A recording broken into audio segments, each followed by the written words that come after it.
Hello students, welcome to Dikhan Salutech. I am Ashish Singh, your science teacher, and we are going to study about the fourth part of your first biology chapter, which name is life processes or just life process. Students, आज हम आपके इस life process chapter का fourth part लेके आपके सामने हैं और आज हम लोग इस फोर्थ पार्ट को पढ़ाई करना स्टार्ट करेंगे। और इससे पहले हम लोग टोटल 3 पार्ट के बारे में पढ़ चुके हैं, जिस 3 पार्ट में हमने बहुत सारे कंसेप्ट को कवर किया था। जिस प्रकार से हमने आपको कंसेप्ट के बारे में बताएं, तो पार्ट 1 और पार्ट 2 के बारे में तो आपने कल आपको पार्ट 3 में हम बताए थे। अभी आपको हम पार्ट 3 का ही बताते हैं कि पार्ट 3 में आपको हम क्या क्या पढ़ाए थे, जिससे कि आपको एक ये रिवीजन हो जाए कि आपने लास्ट पार्ट में क्या पढ़ा है और इस पार्ट में आप क्या पढ़ने जा रहे हो। तो पार्ट 3 में बेसिकली जो आपका इसेंशियल कंडीशन था किसके लिए, फोटोसिंथेसिस के लिए, ठीक है। Essential condition for photosynthesis, photosynthesis के लिए जो आपका इसेंशियल कंडीशन था इसके बारे में आपने पढ़ा है, जिसमें कि आपका सबसे पहला था ये सनलाइट, ठीक है। दूसरा था क्लोरोफिल और तीसरा था कार्बन डाइऑक्साइड, ठीक है। Sunlight, chlorophyll and carbon dioxide. और ये तीनों कितना इम्पॉर्टेंट हैं हमारे फोटोसिंथेसिस के प्रोसेस के लिए, इसको समझने के लिए हमने एक्सपेरिमेंट को करके एक्सपेरिमेंट को समझ के और इन तीनों के इम्पोर्टेंस के बारे में हमने बात किया था, ठीक है। और लास्ट में आपको हम एक और टॉपिक पढ़ाए थे कि फोटोसिंथेसिस के लिए जो हमारे कार्बन डाइऑक्साइड का ट्रैपिंग होता है हमारे स्टोमाटा के द्वारा, वो किस प्रकार से होता है। और उसमें आप अपने स्टोमाटा के बारे में बहुत कुछ जाने थे कि स्टोमाटा क्या होता है, कैसे होता है, किस शेप का होता है, कैसे ओपन होता है, कैसे क्लोज होता है, ओपन है तो क्या होता है, क्लोज होता है तो क्या होता है। ये सारी चीज़ें आपने उस लास्ट टॉपिक में जानी थी।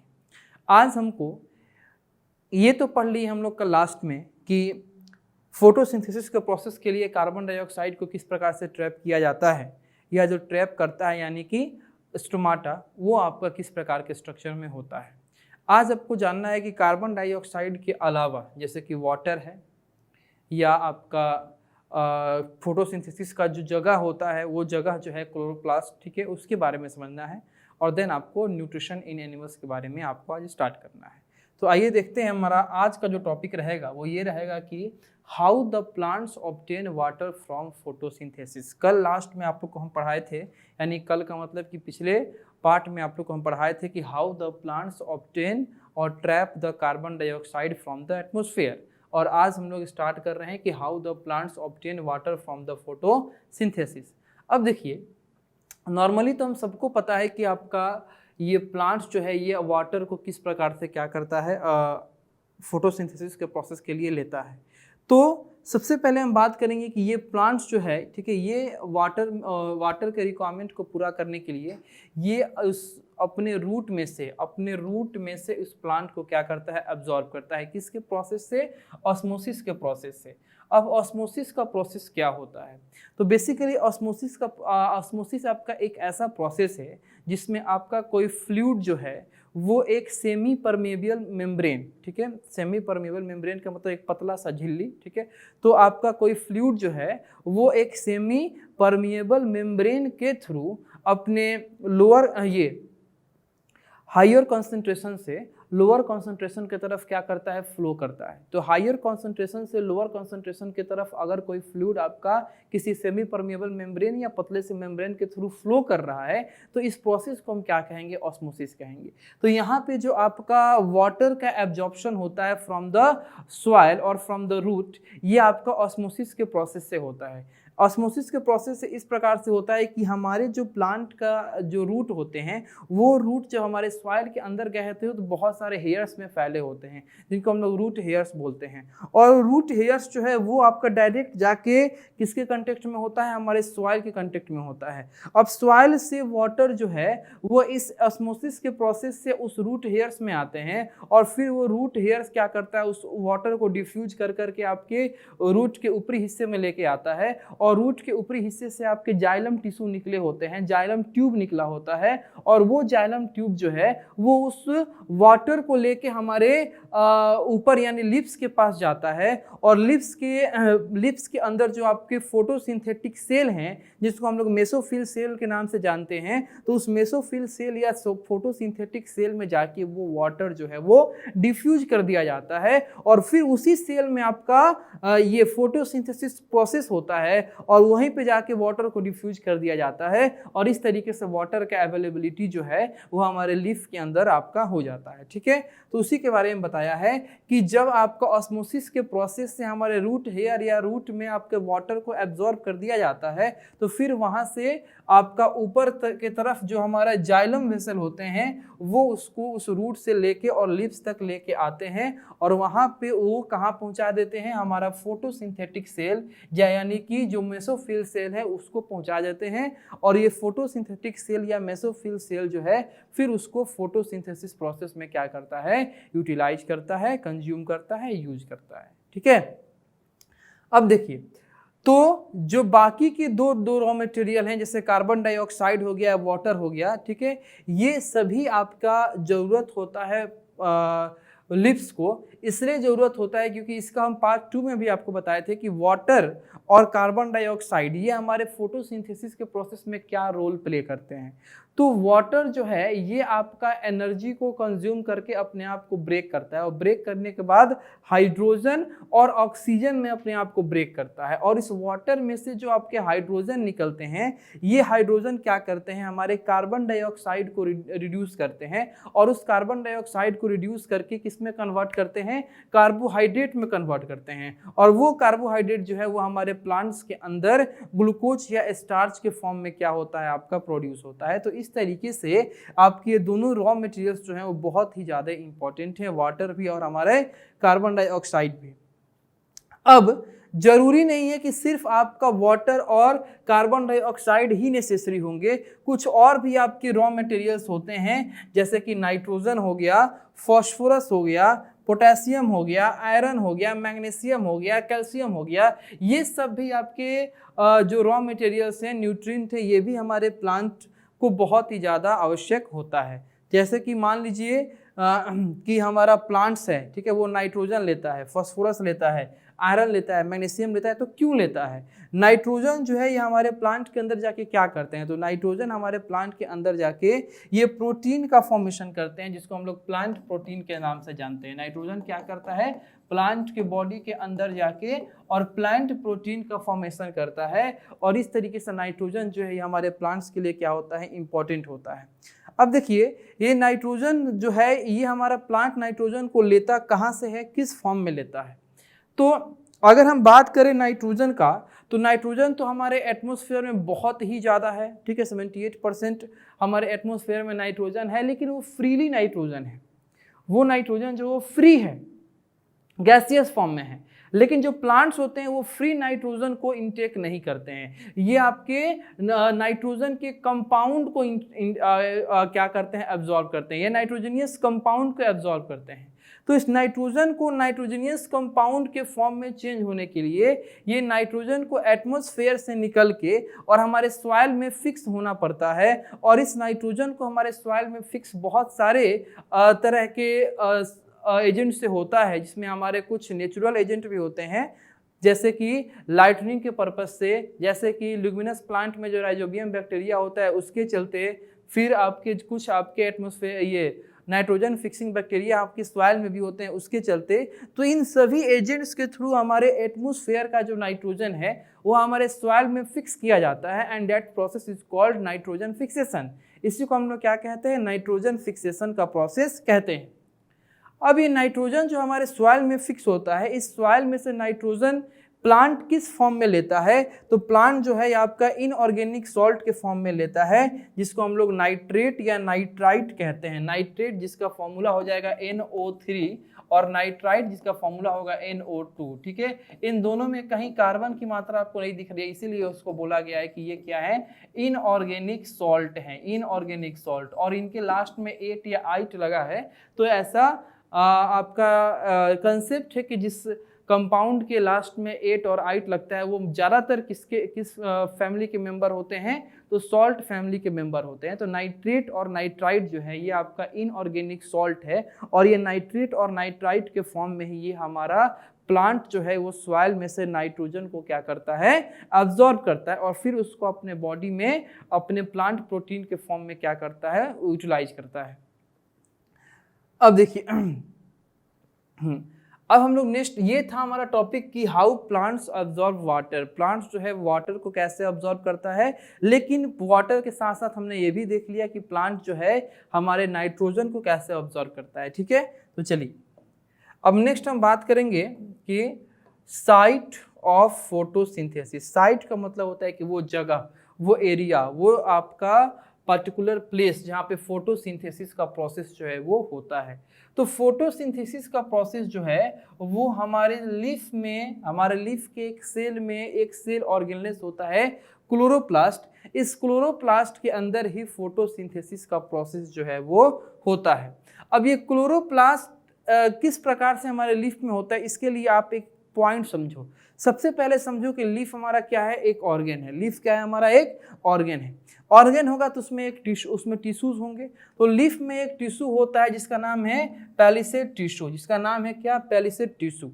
अब ये पैलिसेड टिश्यू जो है ये कहाँ पे होता है, तो ये पैलिसेड टिश्यू जो होता है वो हमारे लीफ में ही अपर एपिडर्मिस जो है आपका पार्ट, इस अपर एपिडर्मिस के नीचे होता है। समझिएगा, एज इट इज जैसे बता रहे हैं वैसे समझिए कि आपके लीफ में अपर एपिडर्मिस के नीचे एक टिश्यू होता है जिसको हम लोग बोलते हैं पैलिसेड टिश्यू। अब जाहिर सी बात है ये टिश्यू है तो इसके पास सेल होंगे। इस पैलिसेड टिश्यू का एक सेल होता है मेसोफिल सेल, जिसको हम लोग फोटोसिंथेटिक सेल के नाम से जानते हैं। अब ये मेसोफिल सेल या फोटोसिंथेटिक सेल एक टिश्यू का सेल है। अब ये सेल है तो इसके पास सेल ऑर्गेनेल्स होगा। तो ये फोटोसिंथेटिक सेल या मेसोफिल सेल होते हैं, इनका सेल ऑर्गेनेल्स होता है। और उस सेल ऑर्गेनेल्स में से एक ऑर्गेनेल्स होता है कौन, क्लोरोप्लास्ट। और ये क्लोरोप्लास्ट जो होता है वो डिस्क शेप का होता है, ठीक है, डिस्क लाइक स्ट्रक्चर का होता है। और ये क्लोरोप्लास्ट जो होता है, यही क्लोरोप्लास्ट के अंदर आपका फोटोसिंथेसिस का प्रोसेस होता है।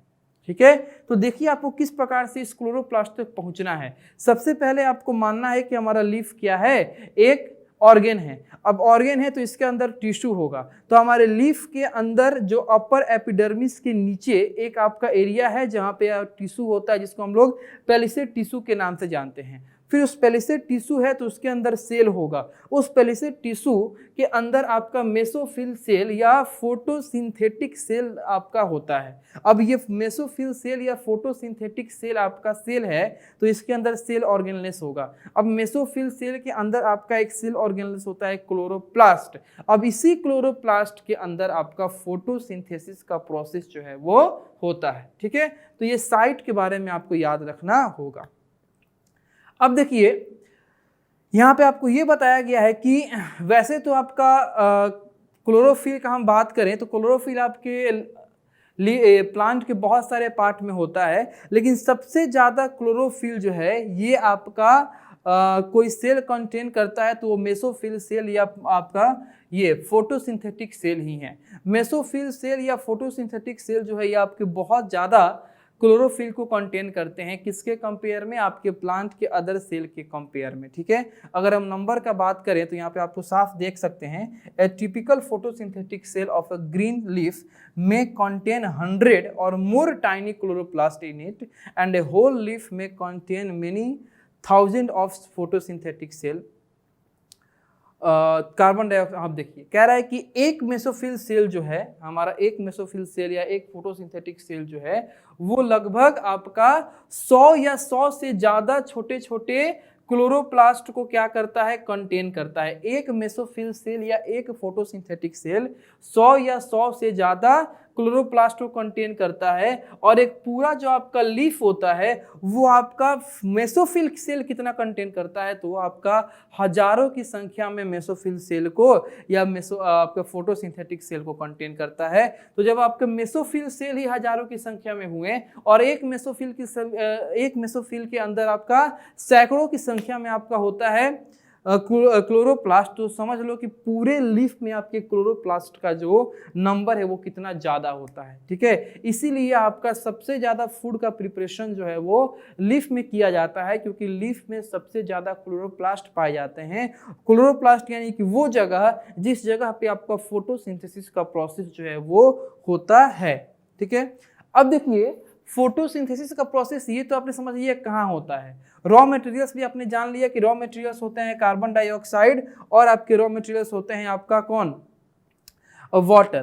तो ये जो आपका कार्बन डाइऑक्साइड होगा जो फोटोसिंथेसिस के प्रोसेस के लिए आपका इंपॉर्टेंट रॉ मटेरियल है, ये आपके एयर से स्टोमाटा के थ्रू एब्जॉर्ब किया जाएगा और फिर वो हमारे मेसोफिल सेल में या फोटोसिंथेटिक सेल में डिफ्यूज कर दिया जाएगा।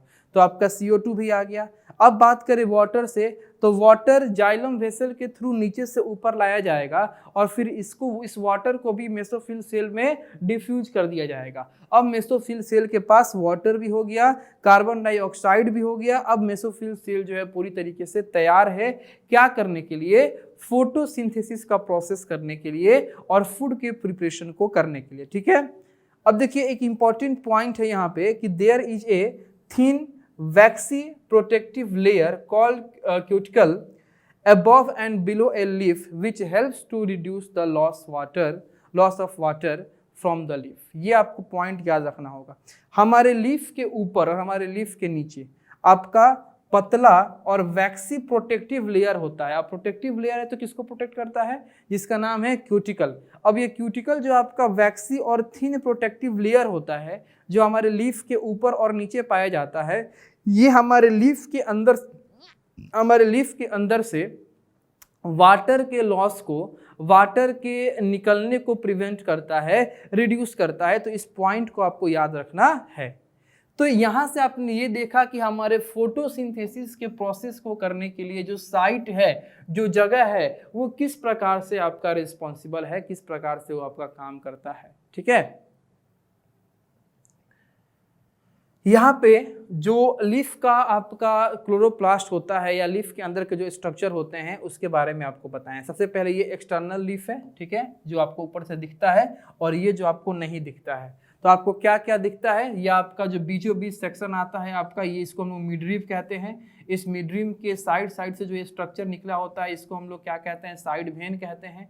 ठीक है, ये जो फ्लैट पार्ट होता है इसको हम लोग लेमिना कहते हैं या लीफ ब्लेड कहते हैं। ठीक है, ये आपका टिप होता है, ये आपका मार्जिन होता है, बहुत कुछ अपने बचपन में भी पढ़ा होगा।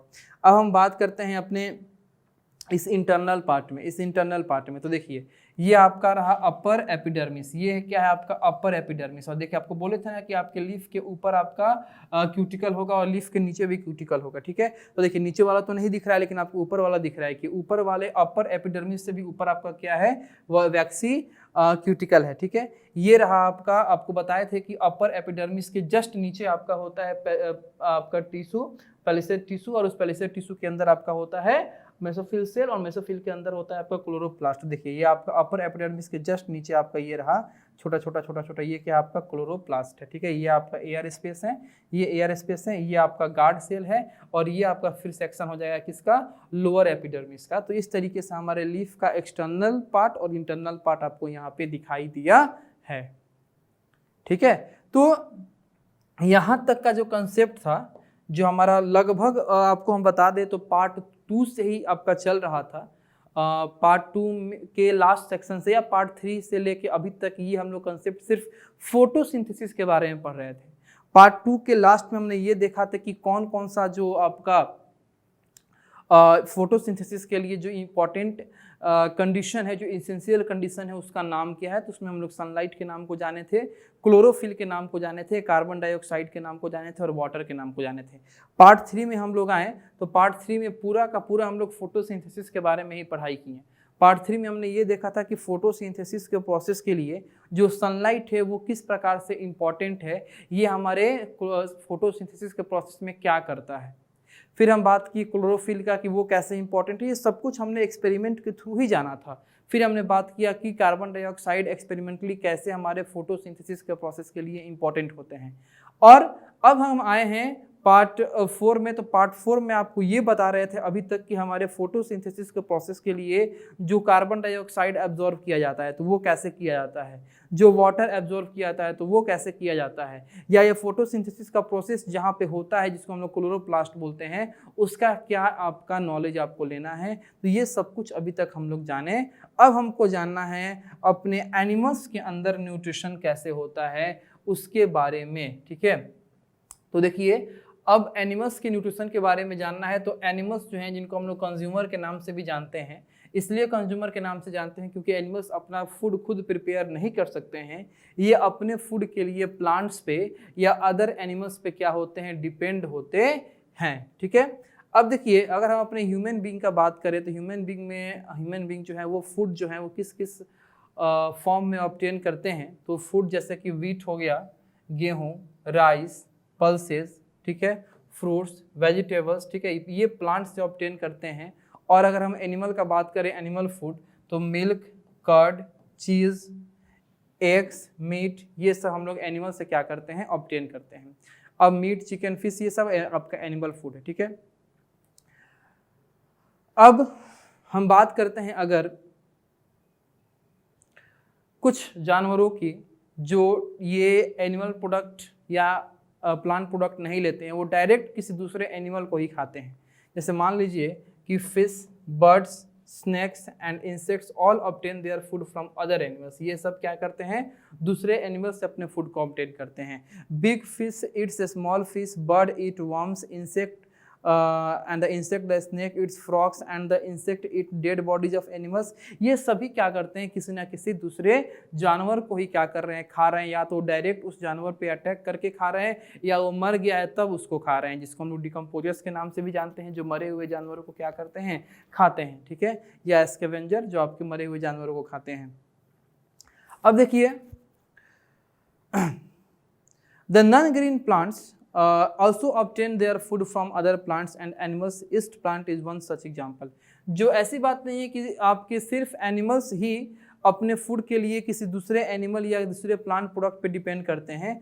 वैसे भी प्लांट होते हैं जो आपके नॉन ग्रीन नेचर के होते हैं, जो इनके पास क्लोरोफिल नहीं होता है, जो फोटोसिंथेसिस का प्रोसेस नहीं कर पाते हैं, तो वो अपने फूड के लिए दूसरे प्लांट पे क्या करते हैं, डिपेंड करते हैं। जैसे कि आपको हम फर्स्ट दिन ही बताए थे पैरासाइटिक प्लांट के बारे में। पैरासाइटिक प्लांट जिसमें आपका एग्जांपल था डॉडर, यानी कि आपका जो डॉडर था, कसकट्टा यानी कि, और फिर आपका था ये मिसेल्टो। तो ये सब क्या है, ये सब आपके नॉन ग्रीन प्लांट्स हैं। ये सब क्या करते हैं, किसी दूसरे ग्रीन प्लांट्स के ऊपर अपने बॉडी को क्या करते हैं, स्कैटर करते हैं, फैला देते हैं और उनके फूड को क्या करते हैं, एब्जॉर्ब करते हैं। मशरूम क्या करता है, सेप्रोफाइटिक है, ये सड़े गले पदार्थ पर से कहता है। मोल्ड्स क्या करता है, सेप्रोफाइटिक है, सड़े गले पदार्थ पर से अपने फूड को एब्जॉर्ब करता है। तो सिर्फ ऐसी बात नहीं है कि एनिमल्स ही हमारे दूसरे प्लांट या हमारे अदर एनिमल्स के ऊपर डिपेंड है अपने फूड के लिए। कुछ नॉन ग्रीन प्लांट्स भी हैं, ये भी अपने अलग अलग फूड के लिए अपने फूड के लिए क्या करते हैं, अलग अलग प्लांट्स पे क्या करते हैं, डिपेंड करते हैं। उसी में आपका कुछ ऐसे भी प्लांट होते हैं जो आपके इंसेक्ट को खाते हैं। बहुत ही सुन के आपको थोड़ा सा उल्टा लगेगा, अभी तक इंसेक्ट प्लांट को खा रहे थे, अभी तक आप ये पढ़ रहे थे कि इंसेक्ट जो है वो प्लांट को खाते हैं, लेकिन कुछ ऐसे भी प्लांट होते हैं जो इंसेक्ट को खाते हैं, जैसे कि पीचर प्लांट हो गया, वेनस फ्लाई ट्रैप हो गया। ये सब आपके ऐसे प्लांट हैं जो इंसेक्ट को खाते हैं। पहले आपको इनका हम पिक्चर दिखाते हैं। देखिए यहाँ पे ये है आपका वेनस फ्लाई ट्रैप। ठीक है, ये वेनस फ्लाई ट्रैप है। इसका जो बॉडी है वो कुछ इस प्रकार से डिजाइन होता है कि ये क्या करता है, जब इनके पास ये आपके इंसेक्ट आएंगे तो ये ओपन होगा। अब इनके अंदर क्या होते हैं, हेयर्स होते हैं। जब ये इनके अंदर हेयर्स जाके वो इंसेक्ट बैठ जाएंगे तो उस हेयर्स में स्टिक हो जाएंगे, फंस जाएंगे, और फंसने के चलते वो निकल नहीं पाएंगे। और जब ये फंस जाएंगे तो इनका माउथ जो है ये अपरूपी ऐसे क्लोज होना स्टार्ट करेगा। जब इनका माउथ क्लोज हो जाएगा तो इनके अंदर के इंसेक्ट पूरी तरीके से क्या हो जाएंगे, आपका फंसे रह जाएंगे, बाहर नहीं निकल पाएंगे। और तब इनका बॉडी जो है वो डाइजेस्टिव जूस को सेक्रेट करेगा और पूरी तरीके से उस इंसेक्ट को डाइजेस्ट कर देगा अंदर ही, और इसलिए इनका नाम है वेनस फ्लाई ट्रैप। ठीक है, ये है आपके पीचर प्लांट। अब इनका जो स्ट्रक्चर है वो किस इस प्रकार से है कि ये जब बॉडी आपका अंदर की तरफ जाता है तो नीचे जाते जाते ये क्या हो जाता है, पूरा पतला हो जाता है। अब जब कोई इंसेक्ट इसके अंदर इसके कलर से अट्रैक्ट होके जब बैठने आता है तो वो अंदर गिरने लगता है। और अंदर गिरने में ऐसा बात नहीं कि जब नीचे चला जाता है, कुछ दूरी पर जाके ये क्या हो जाते हैं, अपने बॉडी को इतना नैरो कर देते हैं कि वहां से अब वो इंसेक्ट नीचे नहीं जा सकता है, लेकिन ऊपर में नहीं आ सकता है क्योंकि वो बहुत नीचे चला गया है। वहीं पे वो इंसेक्ट क्या होते हैं, फंस जाते हैं और फिर वहाँ पे डाइजेस्टिव जूस सेक्रेट होता है और फिर ये भी क्या करते हैं, उसको अपने बॉडी के अंदर ही क्या कर लेते हैं, डाइजेस्ट कर लेते हैं। तो इस तरीके से ये हमारे पीचर प्लांट या वेनस फ्लाई ट्रैप जो है ये इंसेक्ट को क्या करते हैं, कंज्यूम करते हैं, इंसेक्ट को खाते हैं। अब अगर हम बात करें, अब आप बोलोगे कि सर आपने तो ये बताया था कि जो हमारा वेनस फ्लाई ट्रैप है या जो भी आपके प्लांट हैं, अगर वो किसी दूसरे पे अपने फूड के लिए डिपेंड करते हैं तो नॉन ग्रीन नेचर के होने चाहिए, लेकिन यहाँ पे सर वेनस फ्लाई ट्रैप तो पूरा का पूरा आपको ग्रीन ही दिख रहा है। इनफैक्ट हमारा पीचर प्लांट में भी कुछ पार्ट जो है वो ग्रीन दिख रहा है। तो क्यों ये ग्रीन होने के बावजूद भी इंसेक्ट को ट्रैप करते हैं या इंसेक्ट को खाते हैं? पहला क्वेश्चन। दूसरा क्वेश्चन कि अगर इनके पास ग्रीनिश नेचर है तो क्या ये फोटोसिंथेसिस का प्रोसेस करते हैं कि नहीं करते हैं? अब देखिए, ये दोनों क्वेश्चन का आंसर आप समझिए। पहली बात तो आपका जो डाउट है वो बिल्कुल क्लियर है कि अगर इनके पास ग्रीन कलर है तो फिर भी ये दूसरे फूड पे अपने आप को डिपेंड क्यों करा रहे हैं? इनके पास ग्रीन कलर है तो ये फोटोसिंथेसिस का प्रोसेस करते हैं और फोटोसिंथेसिस का प्रोसेस करने से एज यूजुअल जैसे नॉर्मल प्लांट अपने फूड का फॉर्मेशन करते हैं उसे ये भी करते हैं। लेकिन अगर ये फूड का फॉर्मेशन करते हैं तो फिर भी क्यों इनको इंसेक्ट खाने की नौबत आती है? तो इसलिए ये इंसेक्ट खाते हैं क्योंकि ये जिस सॉइल में आपके होते हैं या जिस सॉइल में पाए जाते हैं उस सॉइल में न्यूट्रिएंट्स की कमी होती है, खास प्रकार में नाइट्रोजन की कमी होती है। तो उस न्यूट्रिएंट को फुलफिल करने के लिए, उस नाइट्रोजन को फुलफिल करने के लिए ये इंसेक्ट्स को क्या करते हैं, ट्रैप करते हैं, इंसेक्ट्स को क्या करते हैं, खाते हैं। ठीक है, तो इस तरीके से आपने देखा कि हमारे जो कुछ ऐसे भी प्लांट हैं जो अपने फूड के लिए क्या करते हैं, दूसरे प्लांट पे या दूसरे इंसेक्ट्स पे क्या करते हैं, डिपेंड करते हैं। सिर्फ एनिमल ही नहीं, कुछ प्लांट्स भी डिपेंड करते हैं। अब हम बात करेंगे कि अगर हमारा जो हमारे एनिमल्स का या ह्यूमन बीइंग का जो फूड हैबिट है, उस फूड हैबिट के बेसिस पे हम ह्यूमन बीइंग या एनिमल्स को कितने पार्ट में डिवाइड करते हैं। तो बचपन से आप लोग पढ़ते आ रहे हो, 3 पार्ट में हम लोग डिवाइड करते हैं, herbivores, carnivores and omnivores. Herbivores क्या होते हैं? तो ऐसे एनिमल्स जो सिर्फ हरे घास फूस खाते हैं, जो आपकी ग्रासेस खाते हैं, ठीक है, उनको हम क्या कहेंगे, जो प्लांट्स खाते हैं उनको हम क्या कहेंगे, हार्बीवोर्स कहेंगे।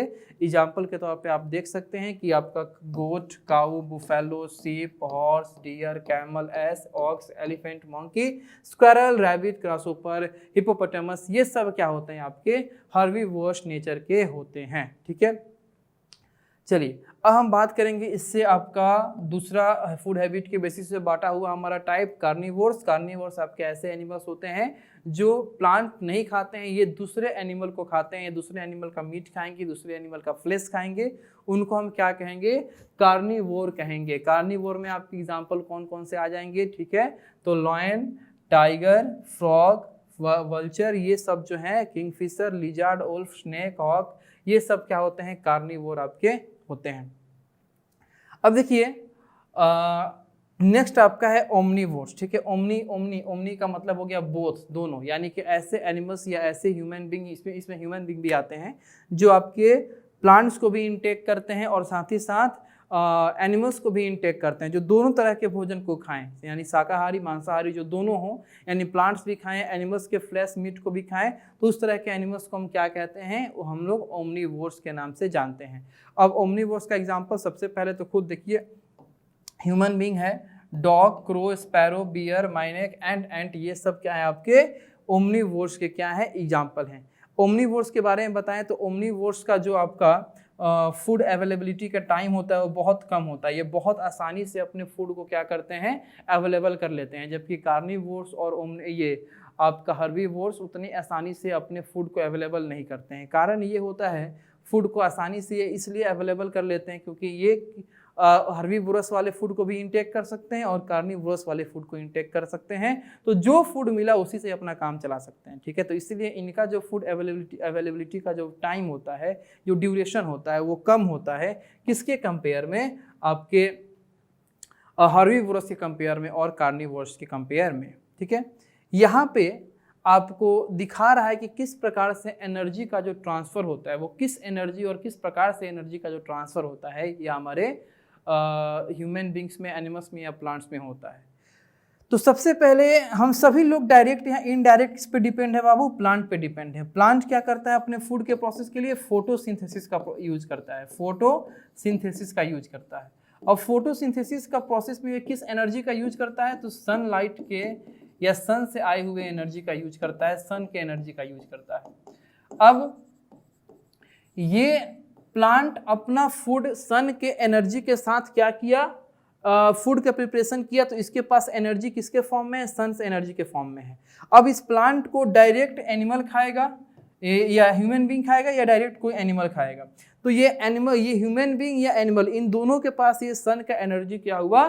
ट्रांसफर हुआ। ठीक है, इस बकरी में भी ट्रांसफर हुआ और उस इंसान में भी ट्रांसफर हुआ। इस बकरी को इंसान भी खा सकता है और इस बकरी को आपका कोई दूसरा कार्निवोर्स भी खा सकता है। तो अगर इस बकरी को इंसान खा रहा है तो फिर हमारे इसी सन के एनर्जी का ट्रांसफर हो रहा है, और ये भी जानवर खा रहा है तो इसी सन के एनर्जी का ट्रांसफर हो रहा है। यानी कि जो हमारा ओरिजिनल जो हमारा सोर्स है एनर्जी का वो सन है।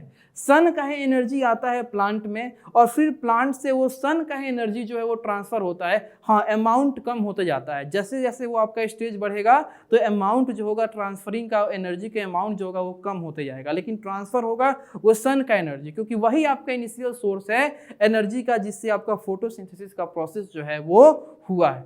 ठीक है, तो इस तरीके से बाबू हमने इस चैप्टर का, यानी कि जो हमारा लाइफ प्रोसेस चैप्टर है, इसके पार्ट 4 को भी हमने क्या किया? कंप्लीट किया, जिसमें हम लोग अपने जाने कि हमारे क्लोरोप्लास्ट के बारे में समझे, हम लोग अपने वाटर कैसे अवेलेबल होता है उसके बारे में समझे, फिर हमने न्यूट्रिशन इन एनिमल्स के बारे में समझा और एनिमल्स के न्यूट्रिशन का जो फूड हैबिट है इसके बारे में हमने जाना। ठीक है, अब हम लोग पार्ट 5 से अपने इस न्यूट्रिशन इन एनिमल्स को ही अब क्या करेंगे? कंटिन्यू करेंगे। हमारे एनिमल्स के न्यूट्रिशन में हम सभी लोग जानते हैं कुछ स्टेजेज होते हैं, जिसमें हमारा इंजेशन, डाइजेशन, एब्जॉर्प्शन, एसिमिलेशन और इजेशन होता है। तो इन सबको बहुत ही डिटेल में हम लोग पढ़ाई करेंगे। तो अब आपसे हम मिलते हैं इसी चैप्टर के पार्ट 5 में। तब तक के लिए थैंक यू सो मच और मन लगा के पढ़ाई कीजिए।